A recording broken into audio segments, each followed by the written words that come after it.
Sir अगर कोई ये जो डेडलाइन है इसको मिस कर देता है, टैक्स की जो आईटीआर डेडलाइन है, तो क्या कॉन्सिक्वेंस? डेडलाइन में तो अभी बहुत टाइम है। डेडलाइन तो 31 जुलाई है।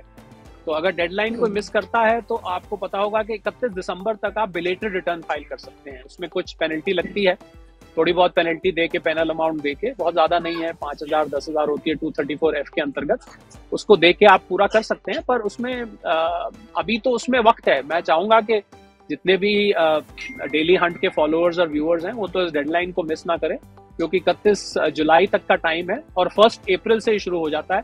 अमूमन देखा जाता है भावना के रिटर्न्स जो है वो ज्यादातर मैं कहूंगा 15 मई और 31 जुलाई के बीच में फाइल होती हैं, क्योंकि एकदम अप्रैल शुरू होते जनरली लोग नहीं फाइल करते हैं, क्योंकि स्टेटमेंट्स आते आते, फॉर्म 16 आते आते वक्त लग जाता है और अपने कागजात इकट्ठे करते करते वक्त लग जाता है।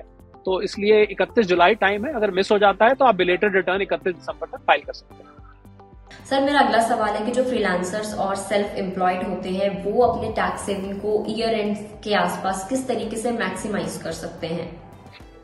देखिए, जो लोग फ्रीलांसर्स हैं, जिनकी अपनी इनकम है, छोटा मोटा बिजनेस करते हैं, कोई प्रोफेशन से जुड़े हुए हैं, उनके लिए मैं सलाह दूंगा, क्योंकि आपने जो खर्च करना है, आपका खर्च आपकी इनकम में से सब्ट्रैक्ट हो जाता है, यानी कि आपका नेट प्रॉफिट निकाला जाता है। और अगर आप प्रिजम्पटिव टैक्स में हैं तो वो तो अलग बात है, पर जनरली आप अपने खर्चे माइनस करते हैं। तो इसलिए अपने खर्चों के बिल्स आप संभाल के रखिए। अगर आप छोटा मोटा काम, नॉर्मली मैंने देखा है लोग रेस्टोरेंट में गए, बिजनेस मीटिंग करी, कुछ भी किया, उसके बाद बिल उठा के फेंक देते हैं, बिल को संभाल के नहीं रखते हैं। तो मैं सलाह दूंगा कि वो लोग बिल वगैरह को संभाल के रखें और अपना सारा हिसाब किताब वो लोग बहुत प्रॉपरली मेंटेन भी नहीं करते हैं। तो एक एक्सेल शीट मेंटेन कर लें जिसमें आपने कहाँ से आपकी इनकम आई, कहाँ आपने खर्च किया, उसका एक लेखा जोखा सा बना लें। अगर आपकी इनकम करोड़ों में है तो फिर तो आपको बुक्स ऑफ अकाउंट्स भी रखनी पड़ती हैं। आप देखें कि आपकी बुक्स ऑफ अकाउंट्स पूरी हो, इनकम्प्लीट ना हो। ये सब चीजों का ध्यान रखना होता है। इसके अलावा जो छोटे मोटे बिजनेस करते हैं उनके लिए, प्रोफेशनल्स हैं, उनके लिए प्रिजम्पटिव टैक्स स्कीम होती है जहां पर आपकी टर्नओवर की लिमिट्स होती हैं।